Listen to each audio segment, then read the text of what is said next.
Hello and welcome back to San Juan County Council's Monday, July 13th, 2020 meeting. We have recessed. We just came back from recess from lunch.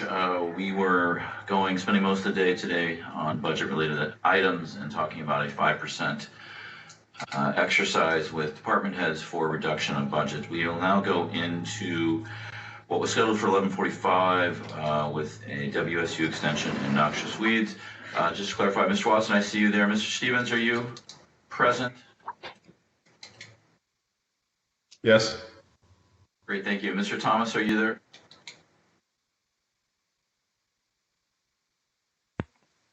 Yes, I am, now that I'm unmuted. Thank you. Thank you. And then I'm not sure who is speaking for noxious weeds and WSU extension. This is Brooke. Can you hear me? Yes, Brooke, thank you. Great. Yeah, I'll be presenting for WSU extension and noxious weeds.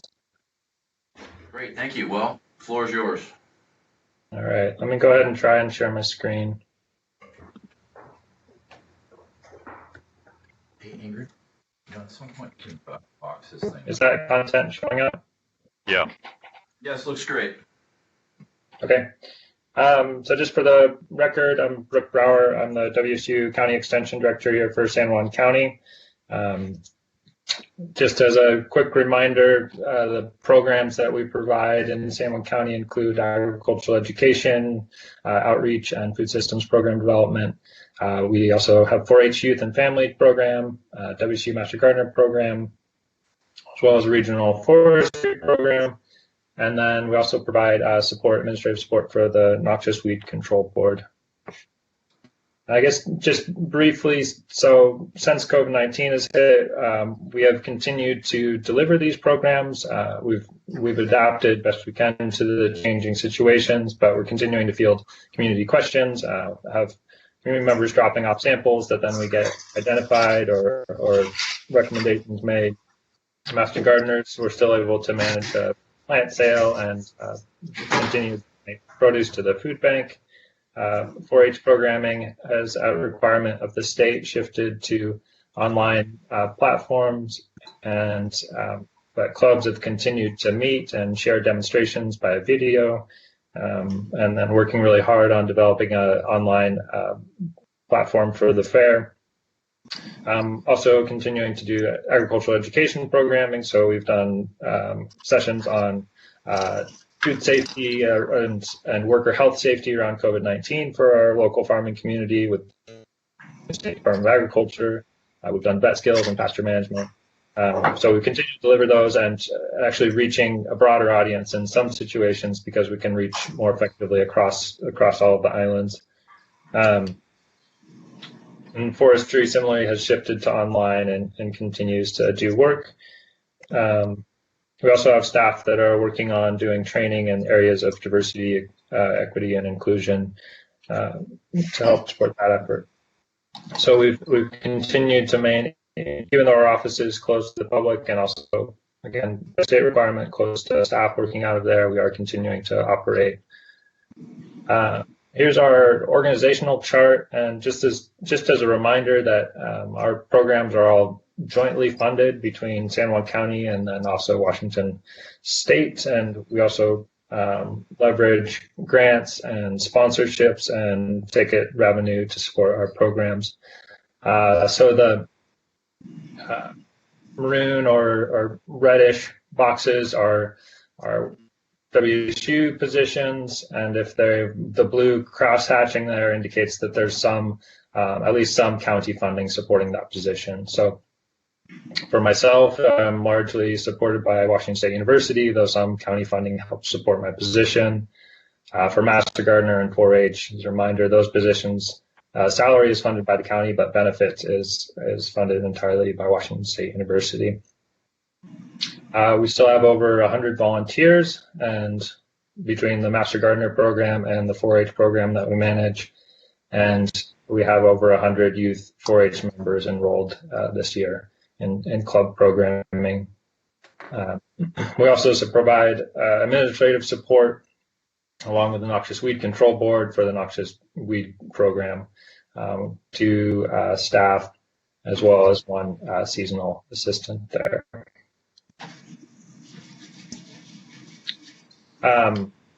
In terms of just our proposed reductions, what we're looking at here, so for this is just the WSU extension portion of the budget, so this is within current expense. Our 2020 budget was around $239,000. We lost about $6,000 in revenue from the San Juan Island Conservation District. That was funding dedicated to the WSU forestry program. So that will be eliminated from that portion will be removed from the budget, as well as a 5% reduction of about $12,000. So to get to that target of combined about 18,000 in reduction, we're looking at reducing our office administrative assistant time from currently 0.8 FTE to 0.6. That would be for the remainder of 2020 and then all of 2021. We're also on an ongoing conversation right now about potentially sharing part of that position across with other departments. So looking for creative solutions to maintain more support for that individual's position, but reducing the time dedicated to WSU Extension. We will also proposing to reduce the county contract for the WSU 4-H program coordinator from currently full-time position is funded by county contract, and we reduce the county support for that to 0.8 in 2020. And we're able to do that because I've stewarded some reserve funds from past vacant positions, and we'll be able to keep that position whole, so maintain service to the county while reducing the budget burden in 2020. We also be eliminating any temporary 4-H fair help in 2020 and 2021. As I mentioned earlier, we're losing $6,000 in revenue from the conservation district, so we will also reduce essentially a pass-through to WSU on a contract. We will reduce that in the 2020 budget. And then in terms of our general reductions, we'll be reducing out-of-county travel and conferences and training, as well as some professional services. And still maintain some within county travel, but very minimal. Are there any questions on that before I shift to the noxious weed program? It's, I guess, as some of the other departments, we're fairly small, and the only way we're able to make this target is by making some reductions in staff time. Mr. Stevens?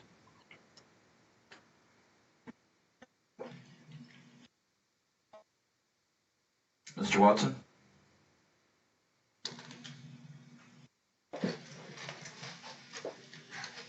I'm sorry, Rick, I don't have any questions.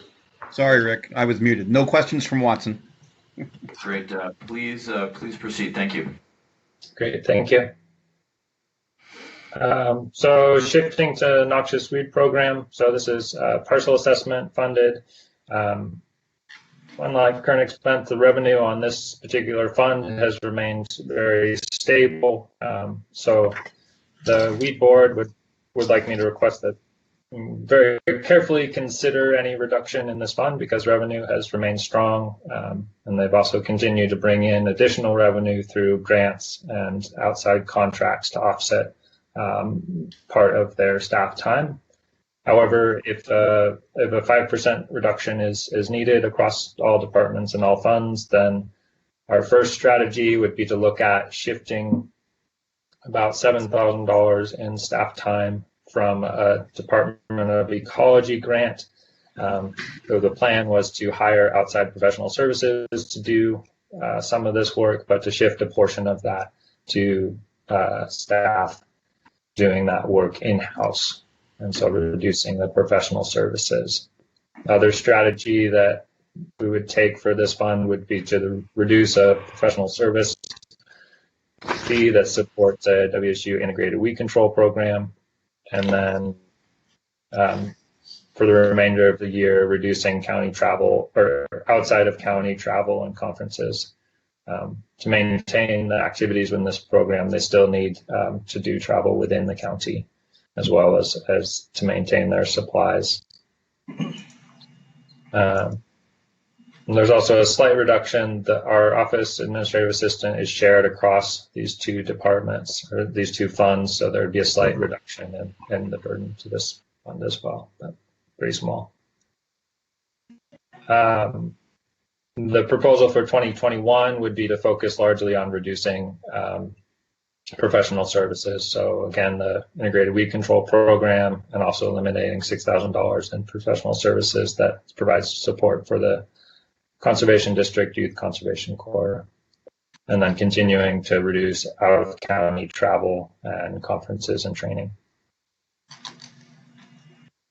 And that is it on my end. I'm very grateful for the opportunity to present to you all and understand you're in a tough situation. So happy to discuss more if you have any questions.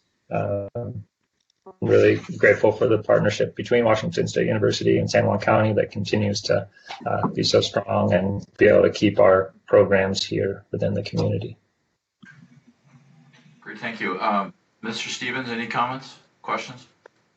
No, thank you, Brooke, for the work you put into this, and also thank you for all the work you've been doing on the Emergency Operations Center. A lot of people commented on how quick and thorough you get your information out. Thank you. Yeah, I appreciate that, and I think I really appreciating being part of the county and really see kind of my role as a really partnership, and it's been a great honor to be able to serve in that capacity as well. Mr. Stevens, Mr. Watson. No question at this time. Thanks, Brooke. Brooke, I just have one question. So what is with both the groups for WSU and noxious weed? Is it $28,000 is what the planned reduction is? The combined? Yeah, 18,000-ish for WSU and 10,000 for noxious weed. Is that correct? Correct. Great. Thank you very much. Mr. Thomas, do you have any questions? No, no questions, but I wanted to thank Brooke for his help with the fair. I think it's to thank Brooke for his help in everything he helps us with. So, Brooke, thank you for being the amazing utility infielder. Really appreciate that. And the partnership, again, from the county to WSU. Great. Thank you so much. We will move on. As I mentioned earlier this morning, we discussed we will not be having the Parks and Fair discussion today.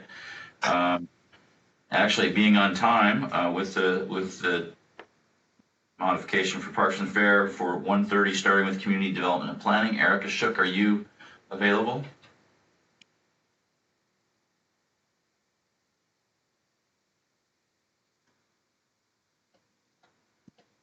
Erica?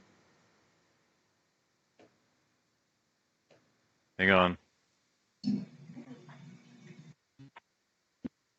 Erica's having some technical difficulties at this moment. John, are you available from the assessor's office? I am. Can you hear me? Yes. And hey, Mike, if it's all right, we tell Erica that we'll switch her up with the assessor and get the technical stuff worked out. Yeah, she's getting some IT help now. Excellent. John, do you mind switching places? No, not at all. Thanks. Thank you, John. Please, the floor is yours. Okay, terrific. Thank you.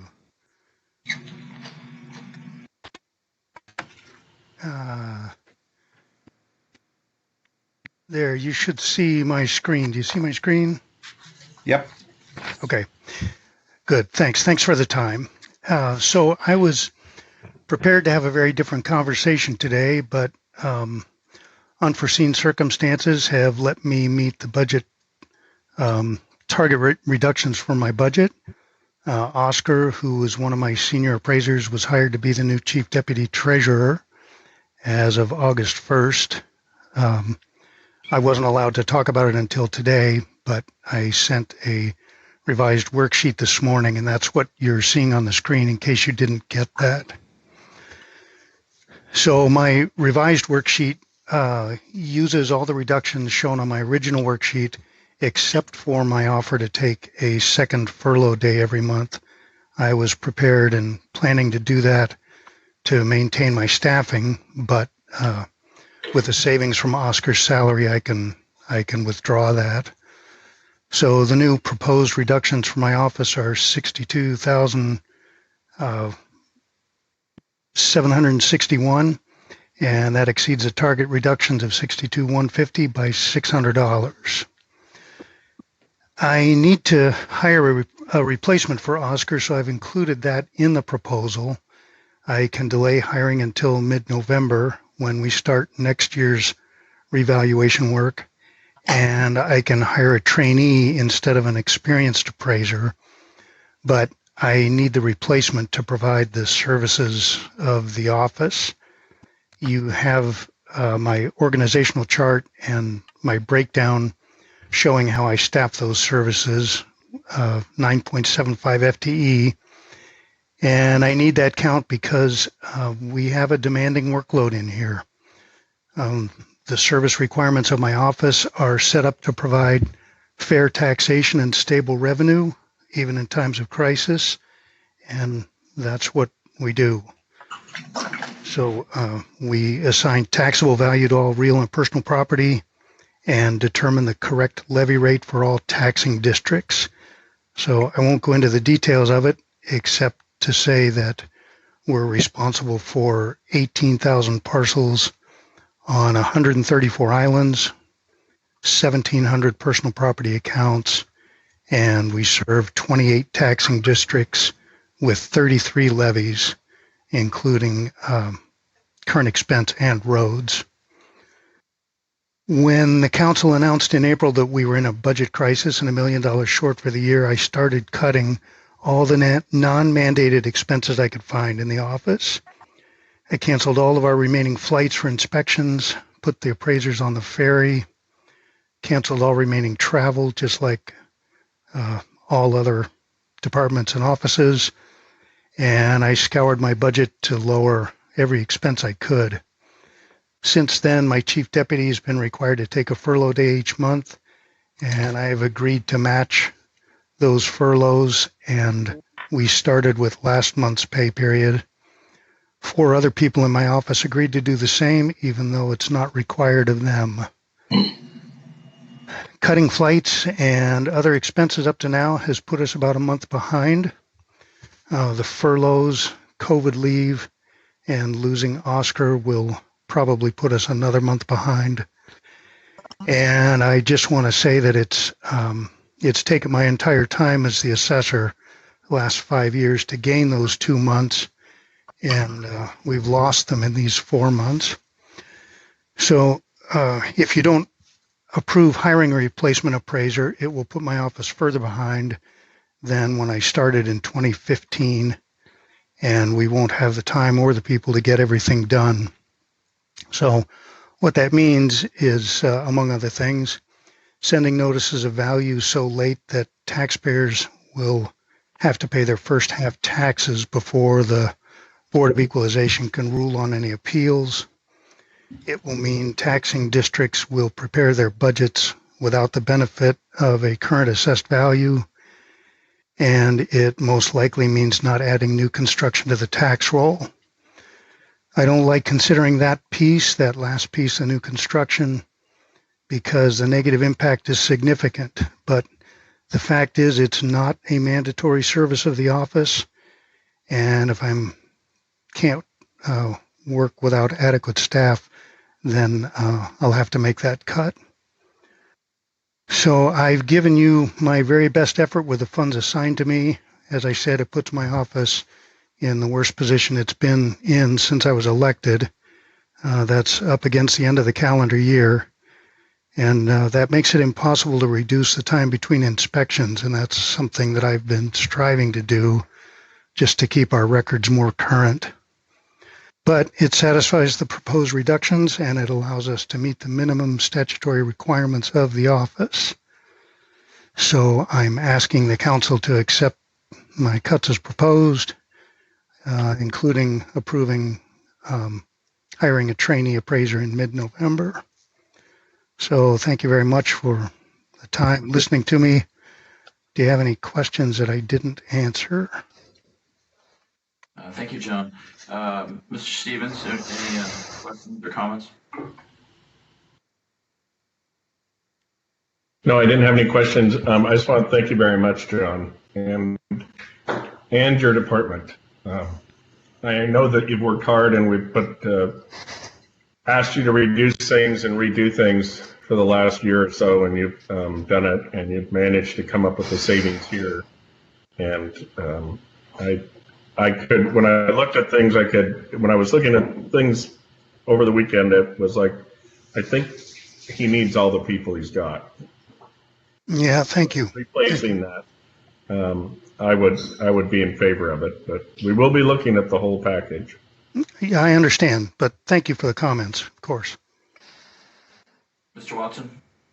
I don't have any specific questions for Mr. Colseth. I guess my question is to you, Mr. Chair, as to when should we schedule his request for replacement on a council agenda? Can we do that tomorrow? I have not seen the document. Has it come in? No, I haven't submitted a formal paper request for it. It's just included in those numbers. So, Mr. Watson, we've been taking, as the official requests for replacements come in, we've addressed them as soon as it's come in. Yep. I understand you're alluding to what we did with the auditor's replacement, correct? Well, I just asked the question, which would give John the answer that he needs to get his form in. Fair enough. John, if you'd like to replace your position, could you please send the form in? I will. I will, thank you. Yeah, and as I said, I don't know if it was lost. I will delay as long as I can. So I'm looking for mid-November to hire. And John, I would echo what Mr. Stevens said. I greatly appreciate the work and the strides you've made to improve the process. You've also been continuously reinventing your department to be more efficient and to serve the community better with less funds. Not only are you become more efficient in providing information to the community, I'm also hearing back, especially as we're going through these end of these 25-year DFL cycles, that your office has been very gracious in working with people to comply with their state and county obligations. So I really do appreciate all the work you and your department does, and I think it's really hard to have them out in the field in a situation like this, but they're handling it very professionally, and so I applaud your efforts, and thank you again for offering to be part of the solution in reducing your own salary. I appreciate it. Well, thank you. That means a lot. I will make sure that the rest of the office hears that. Mr. Chair, this is the auditor. Yes, Marlene. May I make a comment? Do I have a choice? Yes, of course you do. Technically, I do. Yes, go ahead, Marlene. In fairness to all the other departments, and noting that I have the greatest affection and respect for the assessor, I have to note that he did not meet the target reductions. Because the IT reductions were already included in the budget before we defined this $1 million problem, all departments were told they could not count those reductions in their reductions. He has achieved his target only by by counting the IT reductions, which he's not allowed to do. So he actually is short by about $20,000 of meeting the target reductions. And since all other departments were given the same consideration, I just think it's worth noting. Well, thank you, as always, for the enlightenment, Mylene. John, would you like to comment?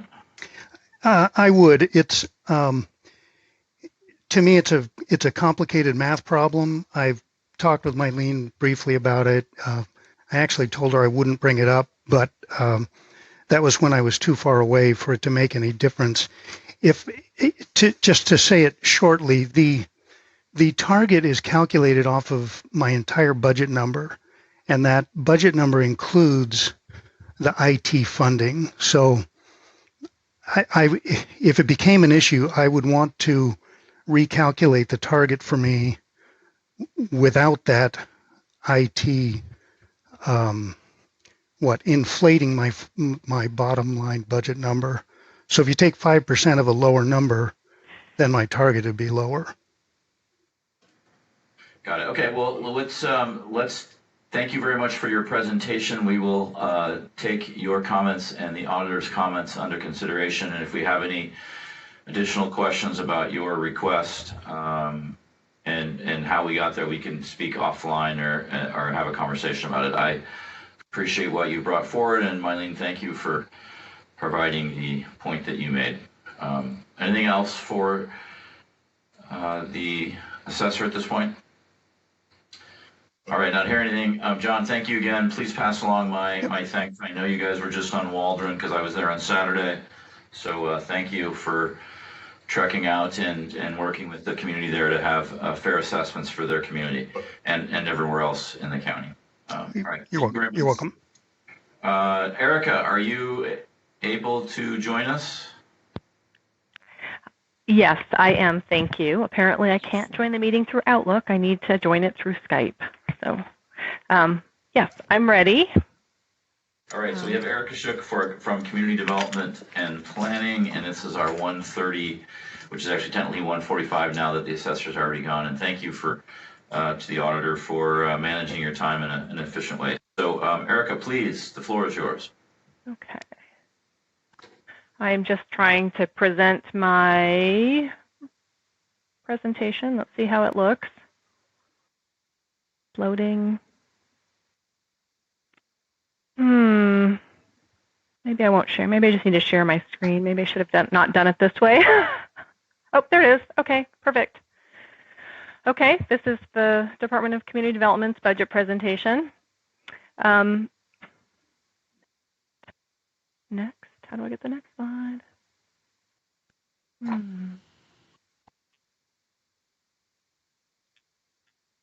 All right. Are you guys seeing? No, you're not seeing it. Do I go down here? Oh, there we go. Okay.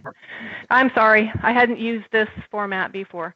So to start with, our department is larger. Over the last 3 budget cycles, Council has added positions to us. We added a vacation rental compliance position in the last year. We've added a land use building reviewer. So this is a person who reviews building permit for land use, and we've added a plans examiner position. We had a very hard time filling. Erica? Yes. This is Jamie. I just, I'm having server connection problems, so it's not coming up on the screen. Oh, it's not. I've got, no, it is for everybody else probably, just not for me. But so I'm pulling up the spreadsheets and. Oh, okay. Did you want to start there because I was going to go through? Okay. Oh, did we get a copy of the slides? It's on the K drive, Jamie. Okay. It's also in the agenda. And my other question is when you do get to the spreadsheets, is it the one with just option A or the one with new fees, option A and option B? I have options at the end of my presentation. I have several different options. So overall, I am unable to get to the proposed 5% cut without losing a position or more than one position, depending on, because it's half a year. So I have several different options for council. And so I want to talk about our overall organization and what folks are doing, and then the services that we provide, and then I can talk about the options to actually get to the budget. What I proposed originally, I've proposed more of a squeeze than a total elimination of positions in 2020. In 2021, I would propose leaving our planning manager position unfilled, and we would be sharing an administrative assistant with health and community services to sort of help their intake, and they're looking to have another retirement.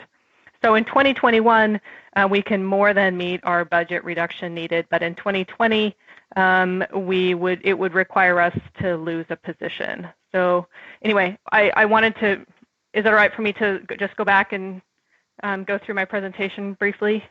Sure. Okay. Thanks. So, the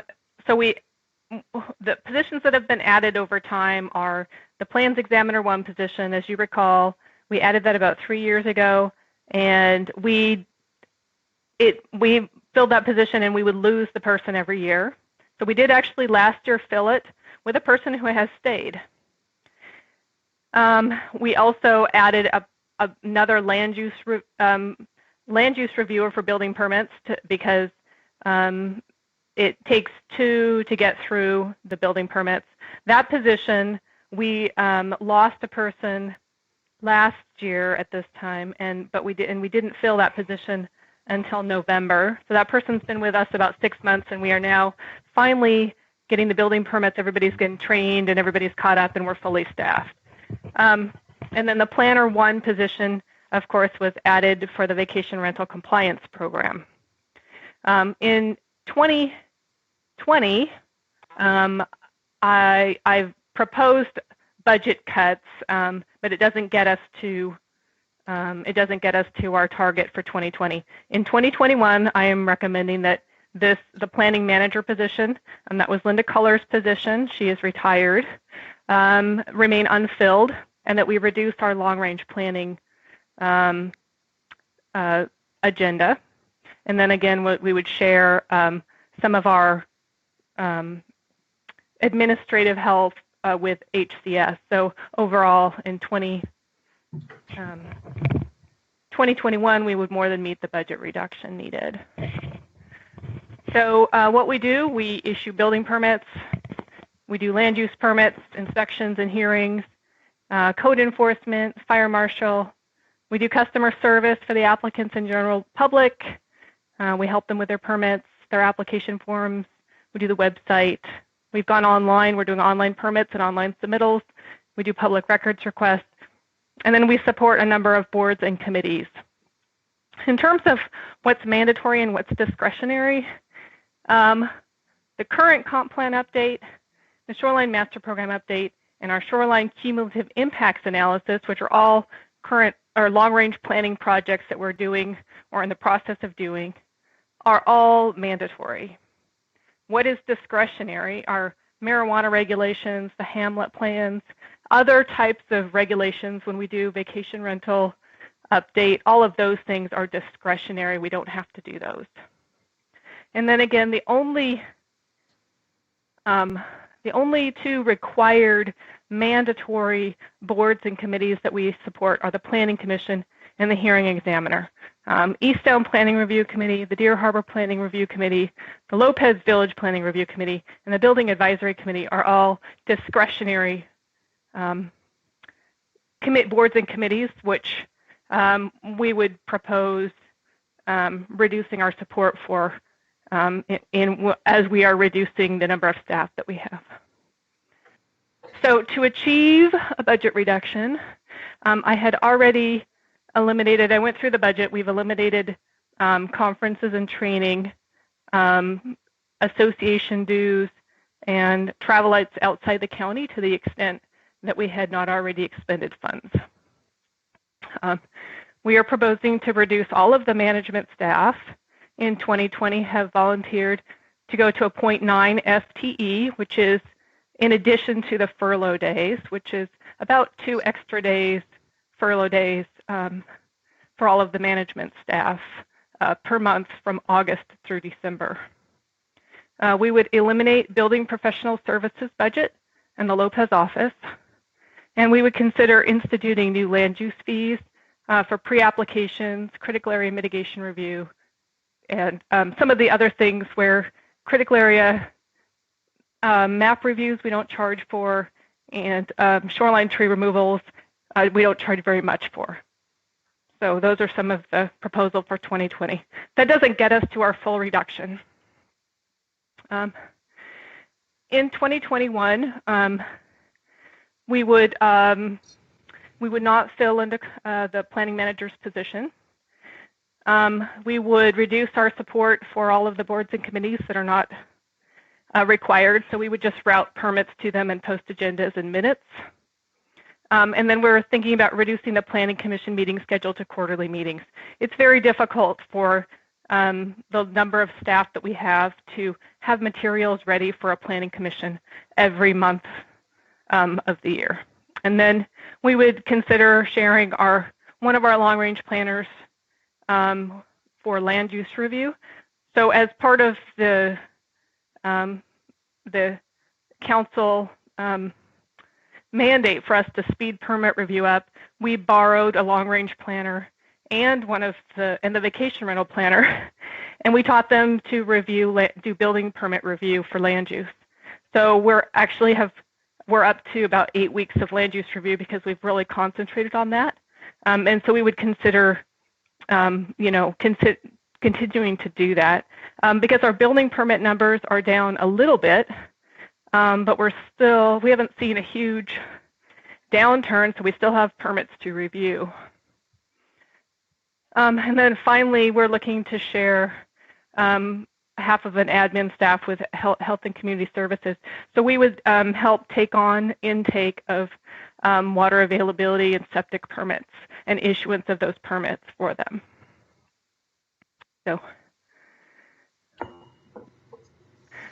So I have a couple alternatives you can consider that would get us to a full reduction.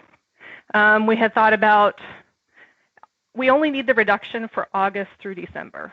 Beginning in January, we more than meet the budget reductions. And this is because of the early retirement.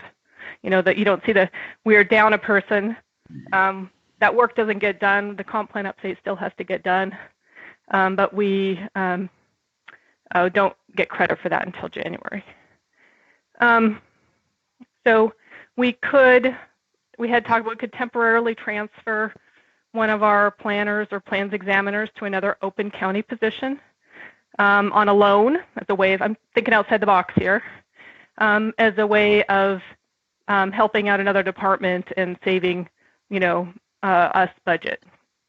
We could eliminate positions. So we could eliminate a planner or plans examiner position. We have 2 planners reviewing building permits, and we have 2 plans examiners reviewing building permits. And the result of this would be, of course, unless the volumes of building permits go down, our time for processing would increase. We could eliminate another long-range planning position so that we would have 1 long-range planner. In this instance, if we do that, we wouldn't be able to do the shoreline cumulative impact analysis. We would have to, and we have a grant for that, we would have to send that grant somewhere else, maybe to Public Works, Natural Resources, and we would just stop working on marijuana regulations and anything else that we're doing that's not required. So we could eliminate an administrative position. That would basically shift administrative work onto other people in the department and slow things down. We would have to eliminate projects we've been working on for file storage. We would eliminate any help to the county clerk for boards and committees, and we'd have to start requiring permit submittals to all occur through like the online permits that are not take any paper. And even then, that would still be tough. We could further reduce management staff to 0.8 FTE. I don't actually think that that's probably a reasonable solution. All of the management staff also are reviewing permits and troubleshooting, and we are also working on larger projects like the website redesign and comp plan, something that I work on. So those are my options. And if you'd like, we can now go to the spreadsheet. That'd be helpful. Yes, Okay. please.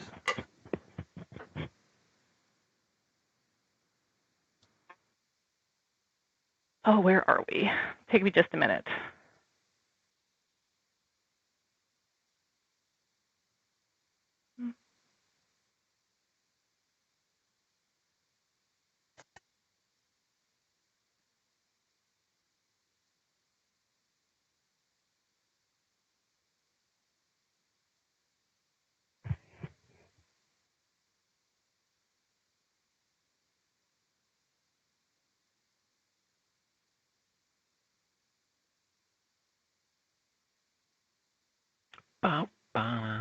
Sorry.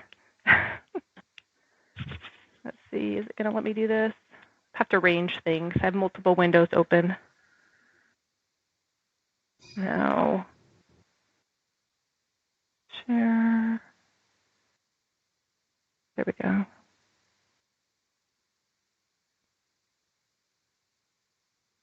Okay. All right. So everybody, can you see my spreadsheet? Is it big enough? Yep. Okay. So we can start at the top. I've made notes. Anything highlighted in yellow was an area that I either reduced or cut. And I put some notes over here that are not in the spreadsheet that I gave you, just to explain what the reduction. So all the reductions are in these two columns here, 2020 and 2021. So these ones here, so this right here was actually, we hired temporary land use help. So that was actually something that wasn't in the budget originally, so that's actually an addition. These numbers here are the result of management staff going to 0.9 FTE. I reduced fire marshal supplies. This is the line item for building professional services. This is the elimination of the Lopez office. We were able to reduce about $8,000 because our new code books, we're actually postponing that to January of 2021. Our new code books cost about that much every couple of years, and they have delayed the implementation of the new codes until February of 2021, so we can actually postpone that purchase. We have eliminated training and conferences and travel to the extent we hadn't already used that money, so that $31.95 is money that was already used in the budget. And then we are reducing copying and printing related to any of the code books for this year. We could reduce credit card fees for online permits because we now assess all credit card fees to the applicant. That was what happened when we went to our new online permit system. So again, these are the 0.9 FTEs. This was eliminating travel and training. Again, 0.9 FTE. This position right here is just eliminating the planning manager position in 2021, and then eliminating travel and training. There might be another one of these. I need to. Nope, that looks like it. And then we won't be paying association dues. We typically pay for the American Planning Association and for our certified planners for their membership and their certification, annual certification. So we won't be doing that to the extent we already paid for some, but we won't be doing that anymore. So that down here you can see that gets us to we need $30,000 to find $30,000 in 2021 2020, and in 2021 we were over by about $40,000. I had put some fees over here, but that was my third tab was the possibility of new fee increases of maybe $20,000, but we could have a larger discussion about how much land use fees are and things that we don't charge for today. So anyway, with that, I'm happy to answer any questions and talk about any of the options we have for further reducing our budget. So, Eric, I didn't see on those fees vacation rental annual fees. I don't get to count that because that's already been counted into the money that was. So yes, we'll do that, but it doesn't get to count towards my budget shortfall because that money was already accounted for when you guys did the whole figured out what the hole was. Okay. So that also limits our options because we can't just eliminate the vacation rental compliance program now either, which is a position and a half. So.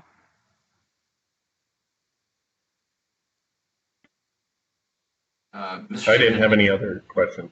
Okay. Mr. Watson? Yeah, so just to give us an update of where we're at, what's the backlog on land use and building?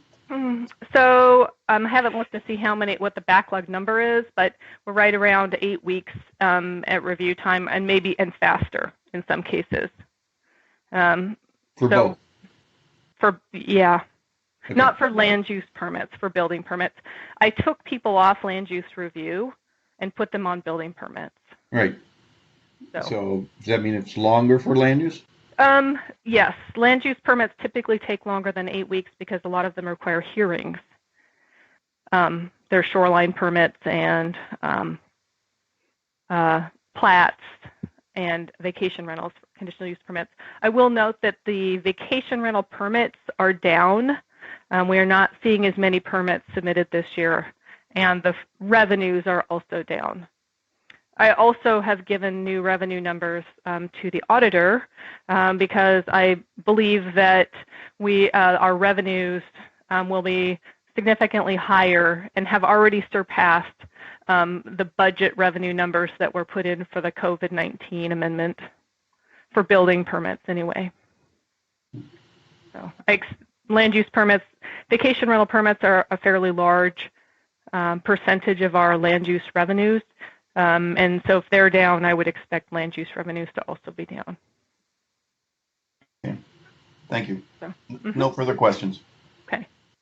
Hey, Erica, is it possible to send me this, or send all of council this Excel sheet? I've been trying to find it in the K drive and haven't been able to find it. It should be in there, but yeah, I'm happy to send it to you. I sent it to everybody. Oh, you did? I don't. I didn't send it to everybody. I stuck it in it was in the K drive, but I'm happy to. K drive? Let's look and see. Erica, this is Mylene. What you're showing now also differs from the last one I received from you. Oh, does it? I would be interested in seeing it also because you are not showing as much savings as you were in the last one I saw. Oh, okay. So send it to me too. Thank you. I will send it to everybody. Thank you. Hopefully. Okay, yep, I will send it to everybody. Mr. Chair, could I ask another question? Of course. On the spreadsheet, trying to figure out I didn't quite understand on the managers and the department manager and director and CDP office manager. Those numbers are pretty low. I don't know. It says 12.5%, but I don't know of what. And then after your add-on columns, I'm not sure what they mean either. Okay, so there are 3 divisions. There is a building division, a land use division, and a long-range planning division. And so people are split amongst them. So the CDP office manager is 50% in building, 25% in current planning, and 25% in long-range planning. I am 12.5% in long-range planning, 37.5% in current planning, and 50% in building. Okay. So that's how that works there. And so you had another question on the columns on the right-hand side? Yeah.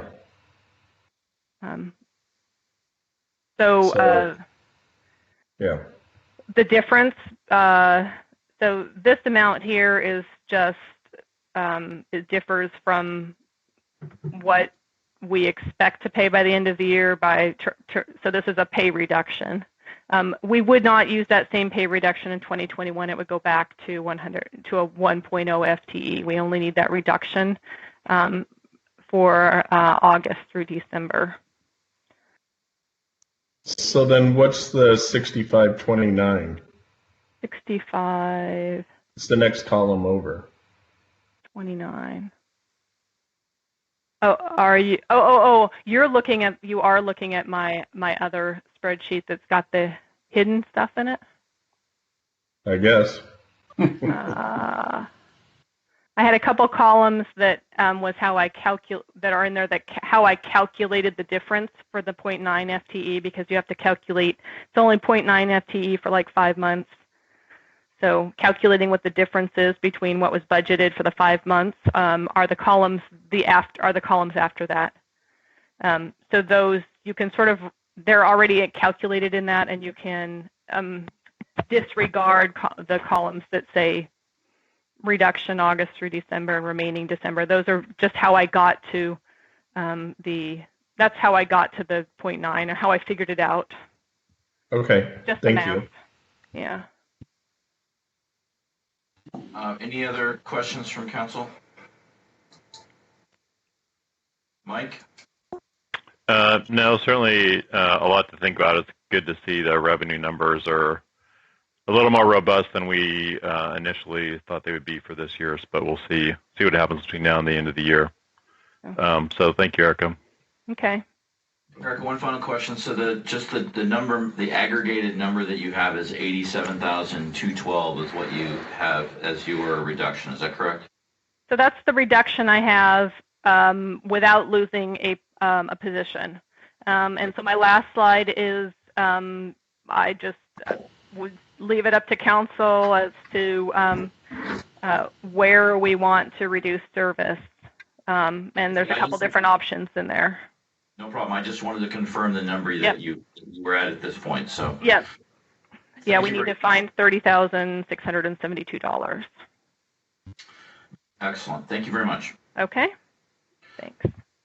All right. Our next item is 2 o'clock. Admin, ARC, BOE, Civil Services, ER&R, Facilities, and IT. I would assume this would be Mr. Thomas. Is that correct? Affirmative. The floor is now yours. Mike Thomas, County Manager, by the admin budget breakdown. Erica, you're still sharing.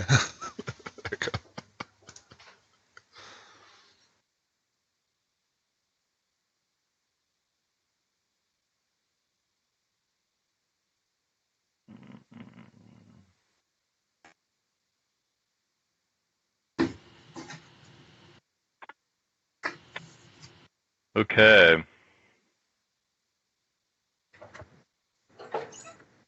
Okay, can you see the screen?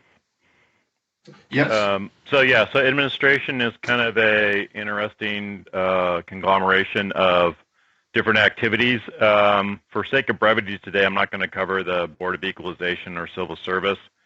Those are very small functions and budgets, and their targets was literally in the couple $100,000 or couple $100, and that was mainly achieved by reduction in supplies or training or travel. But I will focus on some larger stuff. So I want to talk about admin and ER&R and IT today. So administration, I mean, it's kind of it's centralized services and a bunch of other functions, but we have HR and risk, facilities and real estate, information technology, ER&R, Board of Equalization, Public Defender Office, Public Records, Contract Administration, Policy, Budget, Council Support, Citizen Salary, and other duties as assigned. So looking at the org chart, a couple things to point out. So the administrative specialist over adjacent to the council clerk, so that position was eliminated through early retirement. The management analyst position remains unfilled and has been really the buffer for admin to make both this year's budget and next year's budget cuts. There were also some other changes in a recent conversation regarding facilities. The facilities admin specialist position was reduced from 0.8 to 0.5 FTE. The facilities maintenance worker was reduced in this year's budget, so it used to be 3.8, but a 0.8 position was eliminated in this year's budget, so it's down to 3 people. And then over in ER&R, included in the budget proposal, is elimination of one of the vacant mechanic positions.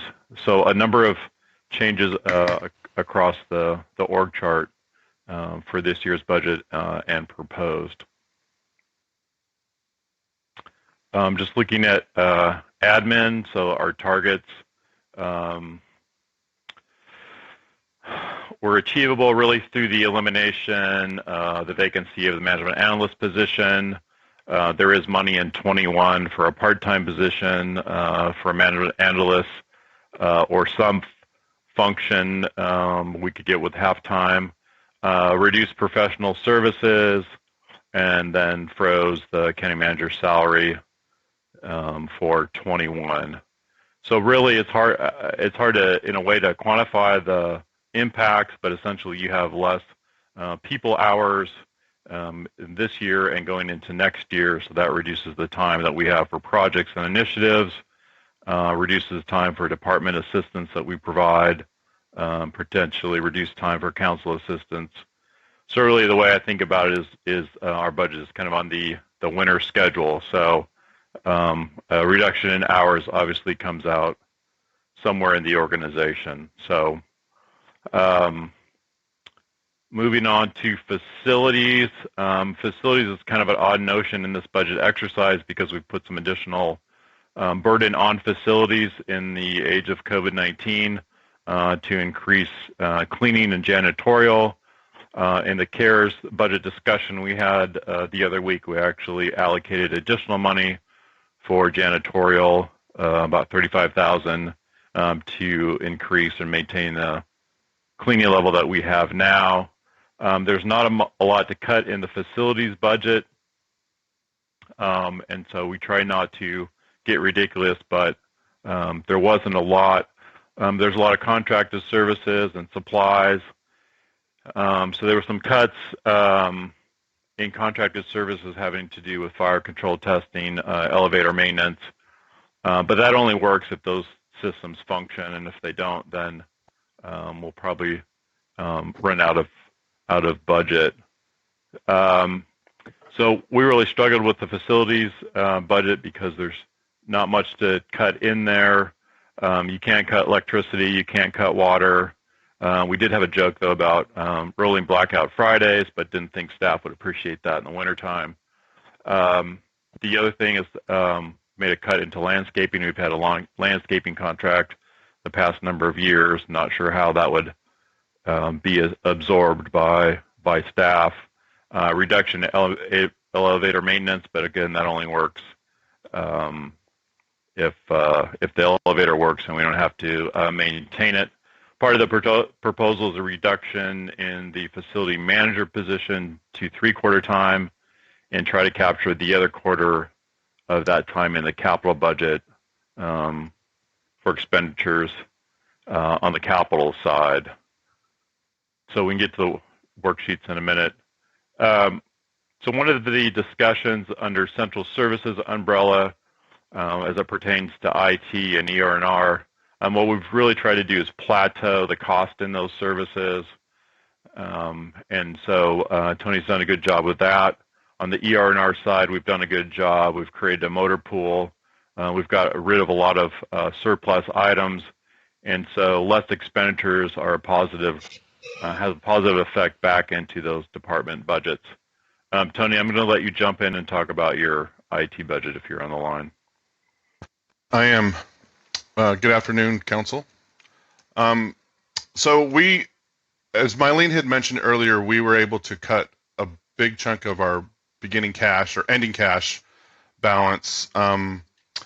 It does mean we'll have less money in the case of a big emergency like we had a few years ago with the phone system, where we had to get a new phone system basically installed basically overnight. But we have really good sound systems now that don't seem to be, that are new, that aren't needing a lot of replacement. They're not due to be replaced for a while. So we're pretty secure with our current infrastructure. We were also able to do cuts, basic stuff, just cutting regular spending and office supplies. But some big ones were we cut our backup connection to the state. We don't need it anymore, as Rock Island has increased their redundancy, and that saves us about $10,000 a year. We've also been working on reducing the cell phone costs, just by reporting on figuring out how many people are actually using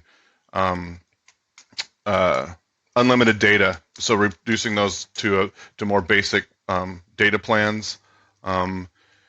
This year that'll save us I think $10,000, but next year it should save us about $40,000. Other places, we've canceled all outside of the county conferences or training. We've reduced, extended our replacement plan another year to 2 years on our server and networking equipment. And what else? Well, from the GIS side, basically just a cut in just expenses,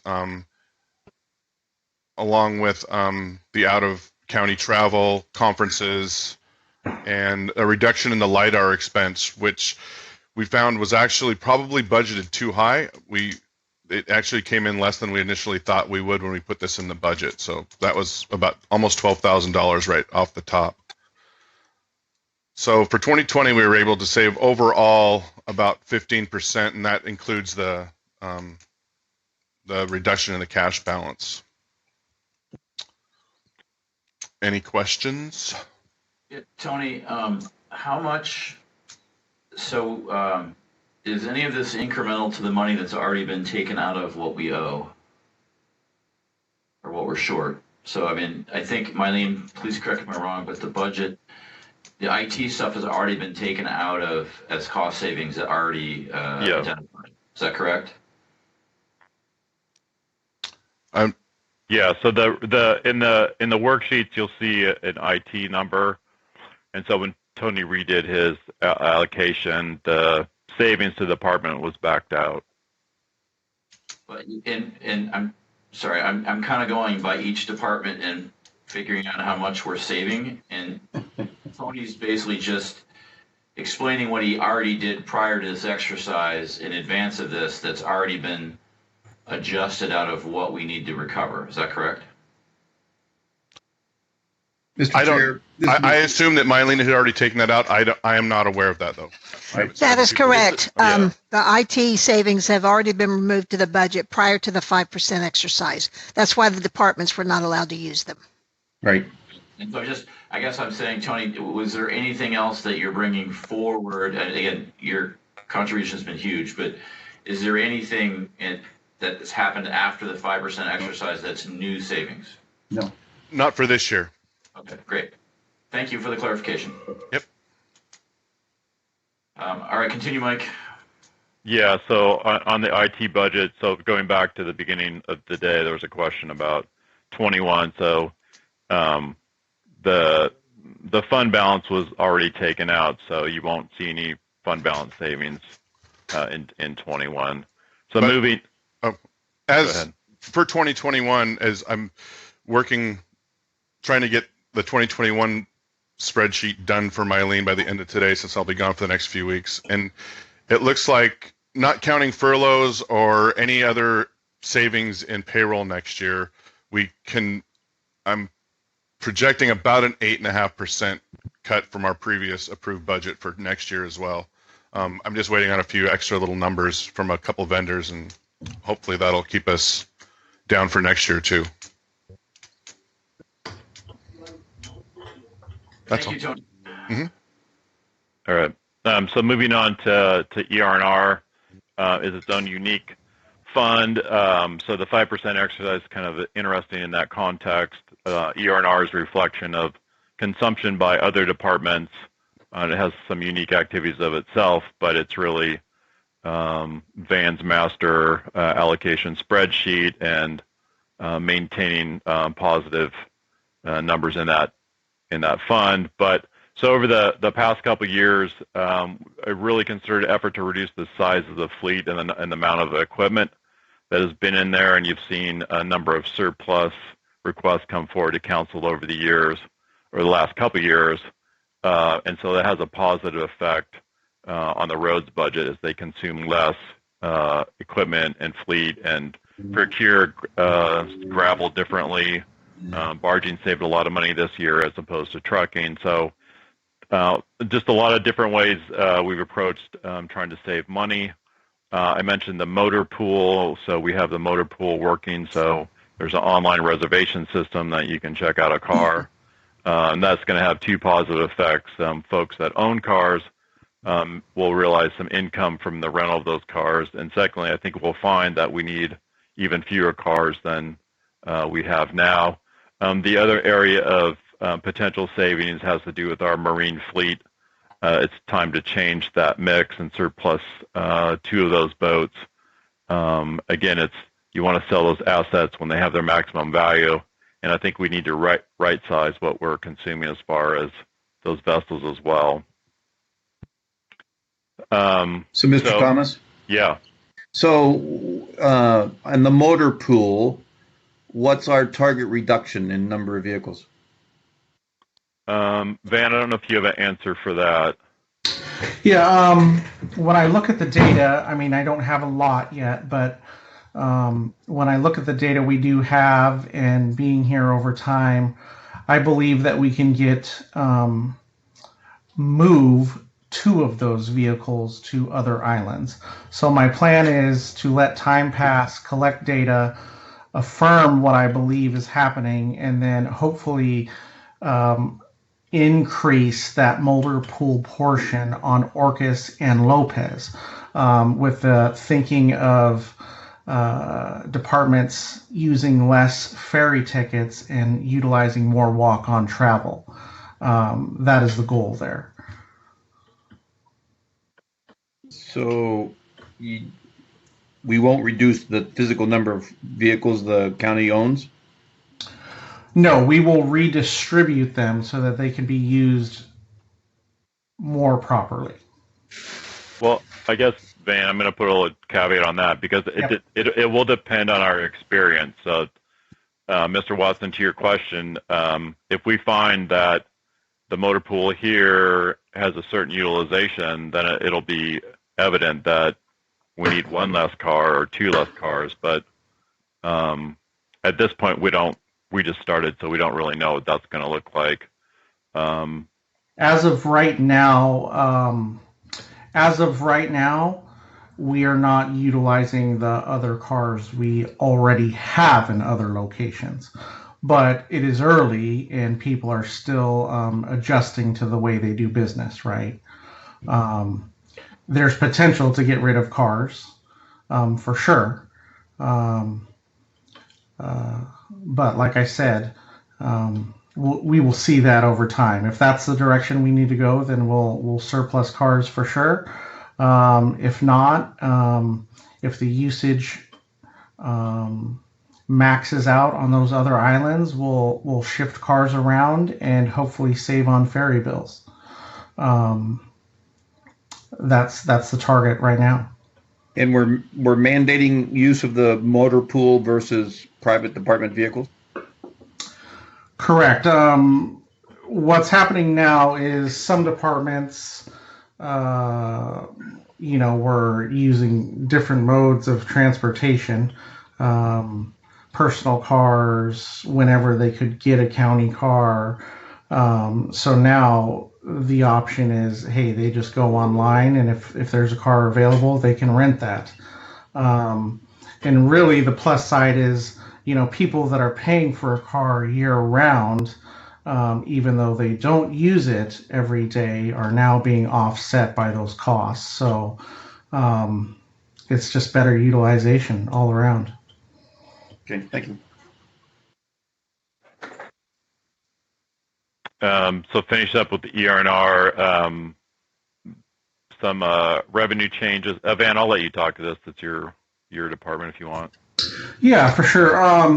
Well, we've been one FTE down here at San Juan since August of last year. We're completing the same amount of work in the garage. At the halfway point, we're 600 work orders in, and with a total of about 2,000 mechanic hours. When I break out the numbers, we're still about 116 vehicles per mechanic, which is a big load, and even more reason to keep our fleet new and stay in that honeymoon period. I worked very hard in 2020 with Public Works, who is one of our power users, with their reductions and keeping them flat going forward. Even though we reduced and purchased new equipment, they were able to stay flat, which is great. You will see a surplus list coming forward. It'll have some boats on it. When I crunch the numbers on the boats, 5 years is about the time things start to go south.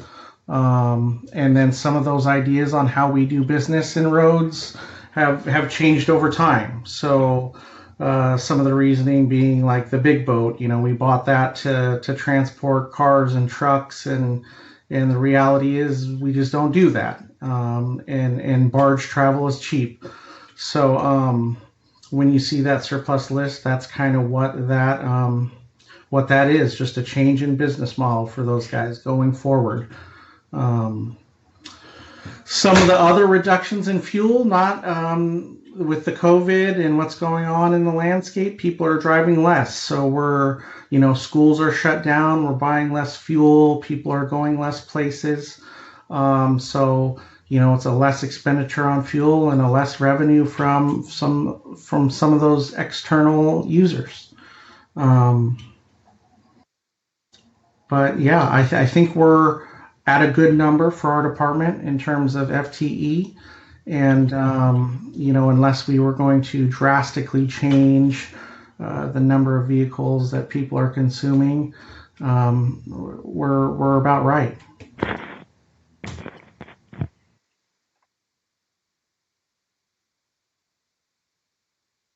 All right, thank you, Van. Mike? Yeah, hang on. So let me ask clarification, Van. So the incremental reduction that you're proposing is 142,569. Is that correct? Yes. Excellent, thank you.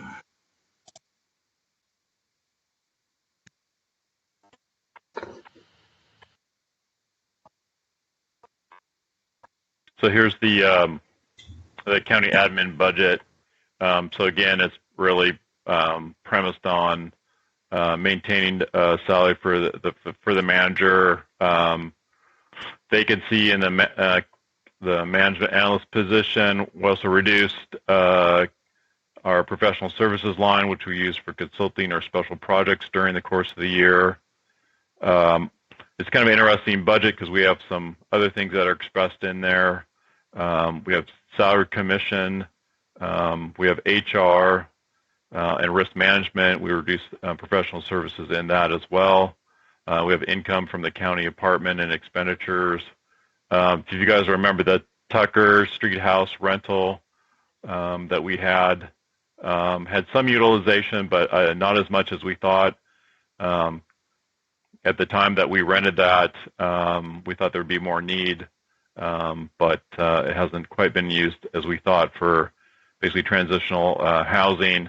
Also expressed in the budget are our insurances via the Washington County's risk pool. So both liability and property premiums are expressed through there.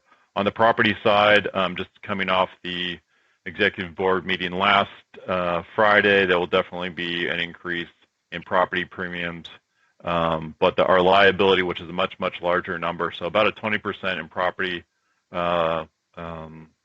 premium increase. But the good news on the liability side, we should only see a 2% increase in our liability insurance. So that's good news there. So anyway, through those few reductions, we're able to hit the targets as needed. Do you want to have any questions, or do you want to see Tony or Van's budget? No questions. Okay. No questions. Just Mike, I just want to clarify. So the number, the net reduction number from your department is 112,700, and then facilities is 42,485, and ER&R is 142-ish. Yeah, the target's at the bottom of the spreadsheet. Yeah. Got it. So those are all, you obviously didn't wrap them up into yours. So that was yours plus. Yeah, they're separate. They're separate budgets. So you got a worksheet for each. So yeah, facilities had to. Yes. So they're expressed on all three different worksheets. So. Great. Well, thank you, Mike. Just as a time check, I have a hard stop at 3:00 today. If that's all right for council, that what we don't get to, we'll push on to tomorrow. Is that all right? Yep. Yeah. Great, thank you. And I apologize for having to stop at 3:00. Mike, is there anything else regarding? You have quite a breadth and depth of. No, we for admin, we also touch on some other things when we finally get to the general government's budget, which we basically share with the auditor, and I'll make comments on those budgets and activities when we get there. Okay. So our next presentation is, I assume it's Mark Tompkins with Health and Community Services. And just to go, just for council's heads up, if we're looking to reduce $1 million, I have what we've been presented by today minus the land bank, or not including land bank, as a proposed reduction of $741,038, just FYI. Mark, are you available to begin? Yes, I am. Let me share my screen.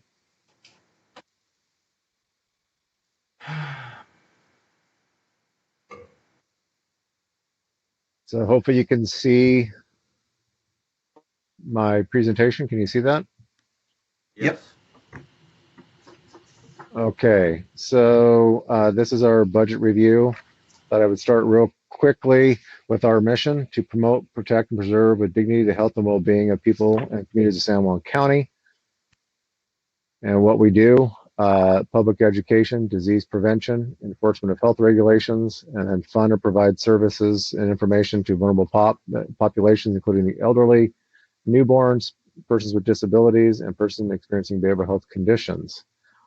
As far as the programs and services, I'm not going to spend a whole bunch of time going through these and reading them.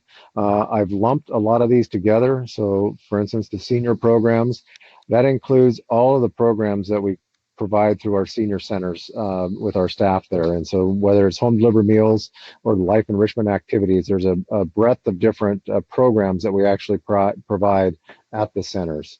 Of course, we have our mental health programs, which are mainly all contract-based with school-based community wellness, the primary intervention program and safe care. We have our transportation voucher program, our prevention programs through our prevention specialist and the prevention coalitions around the county, our affordable housing programs, which includes our low-income housing awards, the REIT housing awards, rental assistance programs, our early childhood education and assistance programs, supplemental nutrition assistance programs, education, the SNAP Ed programs, variety of different environmental health ones. I didn't list them all off, but the kind of the big three are our sewage program, which includes permitting of new and repairs, our O&M, land divisions, complaint investigations. We have our drinking water program, food service inspections. Again, I didn't provide all of them there. Councilmember Watson requested, and I submitted a little more of a detailed list on how these various programs are funded, and so I have a few more in that list as well.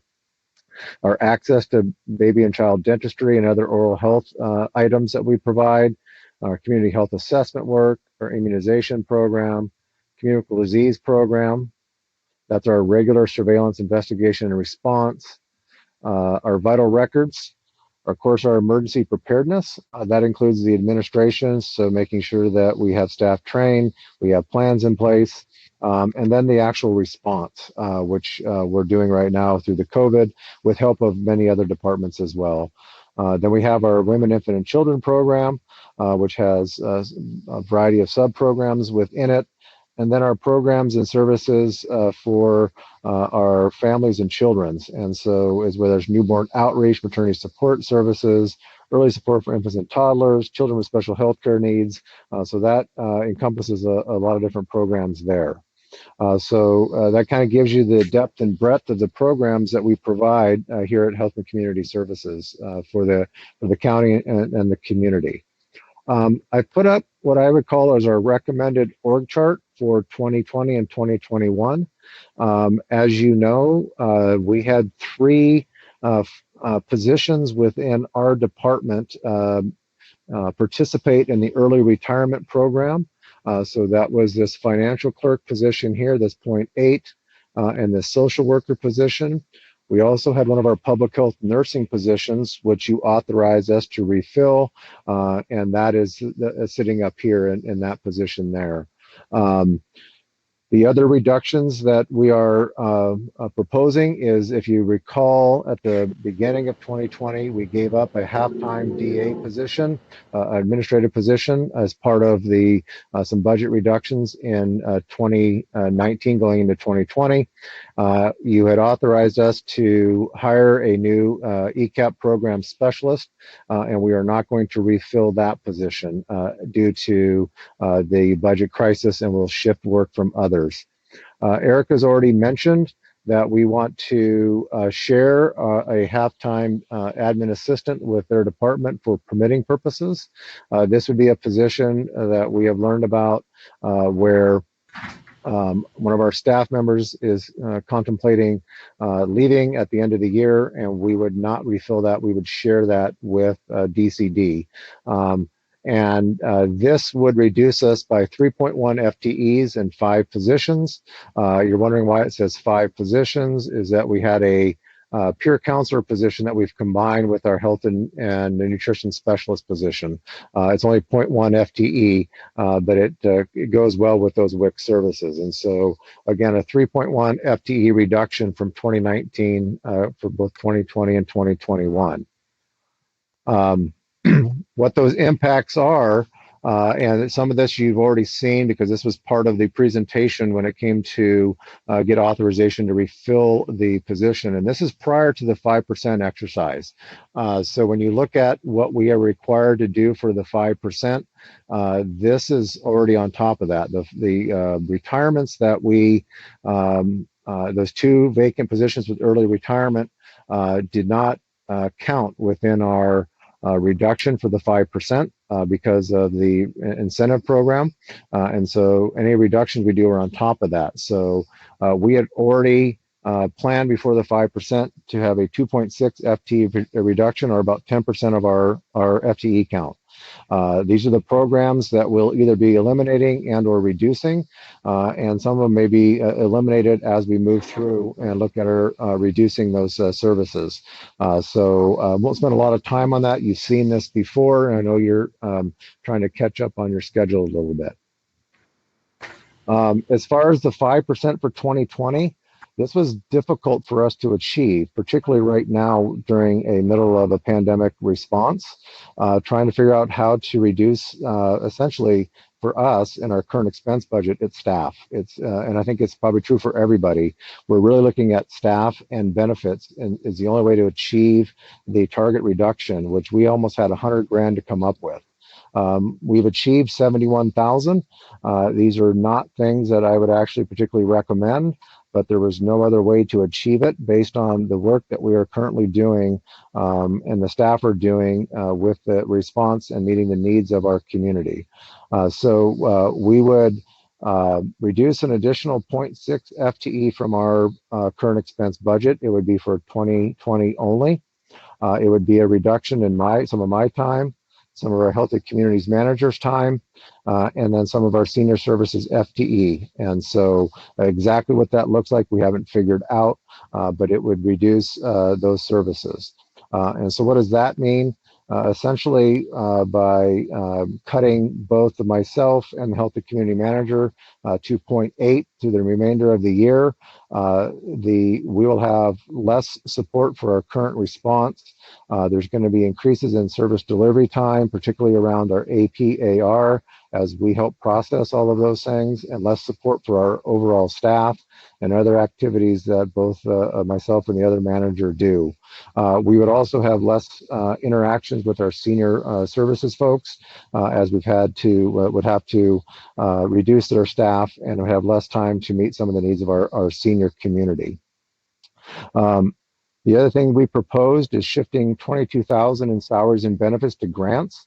This would be the additional grant funds that we are receiving from Northwest Regional Council as part of their CARES package, and no impact on services. So we would basically be able to shift 22,000 of our senior services staff from current expense into the grants budget, which then would be a net savings for current expense of 22,000. As I mentioned before, we were giving up the program coordinator position for ECAP. And so the other thing that we would do is we would shift a portion of our aging and family case coordinator salaries and benefits to grants to help support the ECAP program and those needs identified there. It would have reduced support from some of our senior programs, but it would help the ECAP program, which right now is being staffed by a staff of 1. And so I think we could shift that and make that happen and actually meet a need that we have there.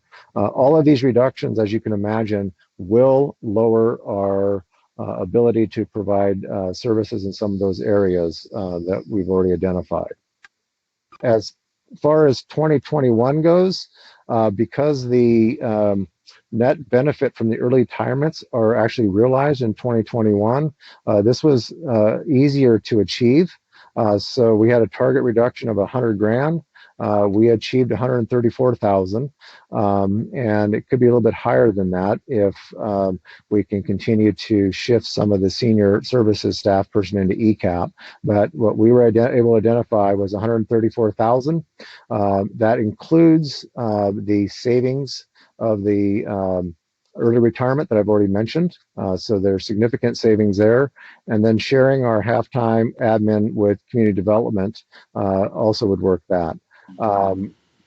Potentially what we would have is that as we have one person doing all the intake and moving permits around and managing that, it may slow down some of our permit review times.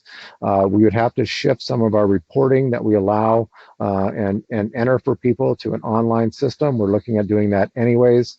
And then you have less admin staff, you have potential to decrease your customer service, and so that would be something you'd have to be aware of. Is there's less people available to maybe meet some of the needs of the customer, maybe less in-person communication and more online, which then some people like, some people don't. Some people like that warm body.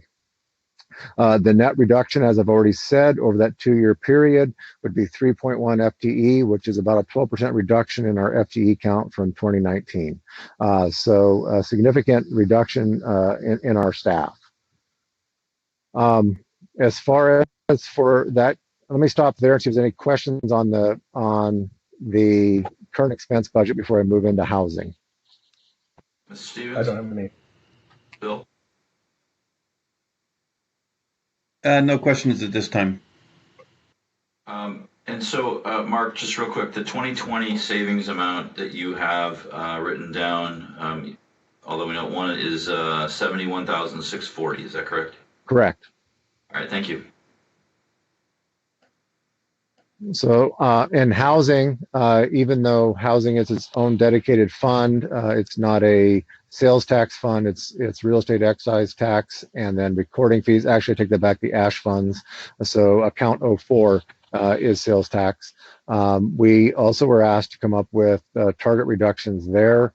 And so in 2020, we were asked to come up with 81,000. We achieved 81,500. And I'm actually speaking on, I apologize, there's a mistake there. It's not, we're reducing the housing awards, not the mental health awards. So that's a typo, apologize for that. The impact would be that we would reduce what we have within the REAP program as far as funds available. I believe we'd be okay this year because our current contracts would not exceed so we reduced it down to like 1.1. That would meet our current obligations that we have in contract for the three contracts we have out with Opal, Lopez, and San Juan. It would eliminate the ability to provide emergency rental assistance this fall, so we have additional capacity within the ASH fund if needed to increase our emergency rental assistance. In order to achieve the reductions, we took out that 30,000, and in both cases, the savings would go to ending cash, and so it would be a savings to ending cash only. In 2021, the reduction that we were asked to achieve was 81.5. We got 82,360. Again, this would go into the various housing awards. So for the REAP program, the NOFA we just released was for 1.2 million. This leaves 1.2 million into that allocation, so would meet that NOFA fine. It does limit our ability to maybe award additional funds if there's a need. We would reduce some of our emergency rental assistance, and so that would eliminate it within both of the ASH funds, so account 04, and within the O2 account, which is our homeless housing services. Now, some of that is going to be made up by increasing the amount of money we have with our senior and disabled rental subsidy program, which, as you know, we came to the council earlier this year and increased that as the Opal project comes online and they're renting to more people who qualify. Hopefully that then lowers the need for emergency rental assistance funding, and we can actually have more stable housing for folks and have the ability to provide it through the senior disabled rental program. It would eliminate the housing awards in the 04 account. So this is those ASH funds. Those would be the funds that we would use to cover building permit fees for affordable housing projects. And the savings would go to ending cash. So that would be the savings within the housing fund. I'll stop there and ask any questions on housing. Bill? No questions at this time. Jamie? Neither do I. Nor do I. Keep going, Mark. Okay. So the mental health reductions, this is the 1281 fund, the 1/10 to 1%. So target reductions in 2020 were almost 41,000. We did a little more than 41,000. And again, we did have a staff member whose position is in this budget, but because of the incentive, the benefit is not realized in 2020. It's not realized in 2021.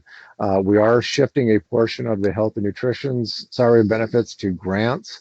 They currently are doing the primary point person for us for the WIC program and doing most of those WIC services.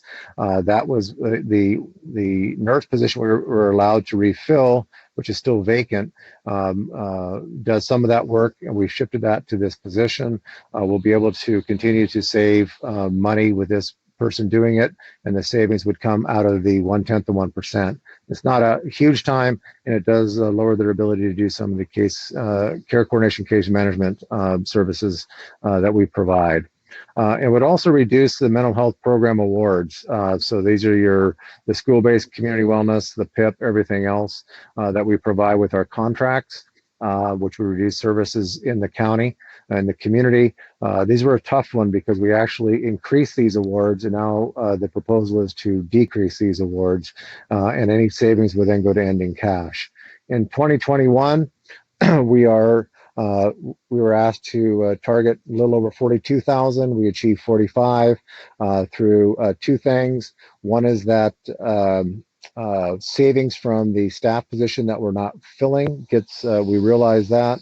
And then we'd be proposing to eliminate the Safe Care program, which we have a contract with one of our vendors to provide. And in this case, we would be proposing to eliminate that. And again, the savings would go to ending cash. So that is the end of my presentation. Any questions? Nope. I don't have any. Mr. Watson? Nope. Mr. Thomas? I just going to give Mark a gold star right next to his name here for continuing to rethink his department year after year. It's impressive. Thank you, Mark. Yes, Mark, I agree. I find it almost unfair that you're asked to make more reductions on top of reductions you've already made. So I appreciate you being a good sport and coming forward with options to help us move forward. All right, it's 2:50. Is it all right if we push the Public Works Sheriff and Auditor till tomorrow? We have a line item set up in the afternoon for COVID budget impact. We can have it after that. Is that all right with everyone? Fine with me. Sure. My apologies to the Sheriff, Colin Huntemer, and the Auditor, Mylene, for not finishing this today. I hope you understand. It is tomorrow possible. And natural resources. Yeah. I consider that all part of Public Works. So yes, and natural resources. Yes, I'm available, Rick. Thank you. And Kendra and Colin, you're fine tomorrow? What time is it after the auditor? What exact time would it be? Good question. I would assume it'd be somewhere around 2 o'clock. Okay. Yep. Depending on how the morning goes. Okay. All right, and is the Sheriff on? This is Cam. We're good for tomorrow as well. Great, thank you. All right, well, everyone, I appreciate it. Council, is there any other comments or thoughts for today? I think everyone's done a nice job. I just need to, as we were going through these, I really think we need to step back and take the global picture of more than just the 5%. Like, does it really mean to be good to be cutting back on rental assistance and mental health services when this COVID-19 that's causing it's going to go on for another long time? I would agree. And just again, for reference with what was provided as the cuts, again, not saying that we do or do not support what the cuts were. The total savings of today's numbers, or today's presentations, was $812,678, which means to get to $1 million, again, if we agreed with the cuts provided, would be $187,000. And Mr. Stevens, I totally agree with you that this is an exercise to figure out how we move forward, but we need to look holistically at the health of the community. But just for reference, that's what the dollars show up today. So I think it would be better if you looked at the budget summary, because some of those numbers include reductions that we're not really counting because they were already included, so you'd be double counting them. Yeah. And how do we move forward on actually approving the specific suggestions in each department? Well, I think once we have a presentation, we will have a follow-up budget meeting and we can discuss all that. Okay. I think that would be the place. I mean, we need to look at this, and then what else do we need to do to get to Mr. Stevens's point? What are our priorities, and what are we willing to both ask of staff and services to the community, and then make a decision? I would anticipate we probably need 2 more meetings once we're given all the budget presentations. So we wrap up the presentations tomorrow. So then when's the next step? I mean, I would, if possible, we should probably try to meet Monday and Tuesday of next week. One to discuss and think about, and then the final would be, I don't know, Mike, can we get there that fast?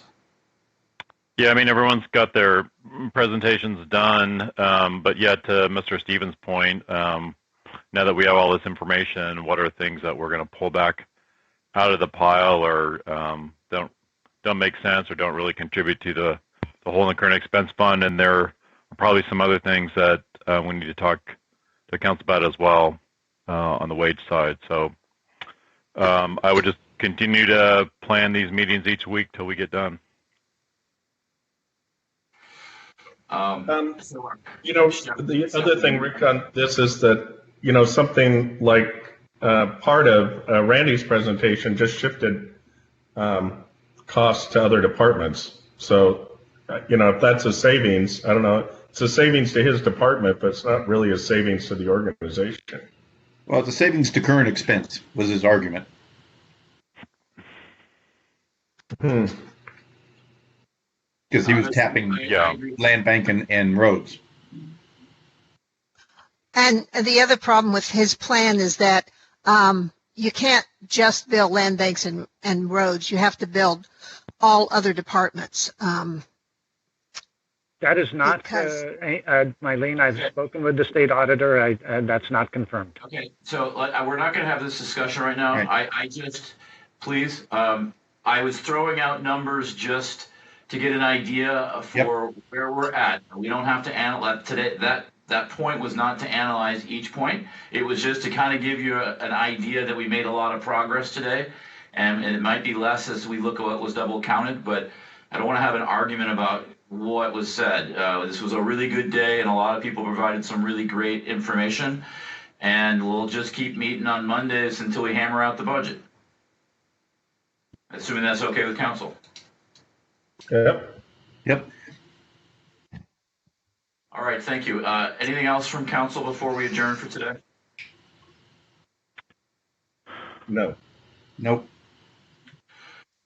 Great. Well, thank you very much to everyone. I really appreciate the efforts put into this, and to Mike and Mylene for the work you've put in synchronizing and bringing us a whole budget picture. We will meet tomorrow at 9 a.m. Thank you very much for all your work. Meeting is adjourned for today, Tuesday, July 13th, 2020 at 2:56. Thank you very much.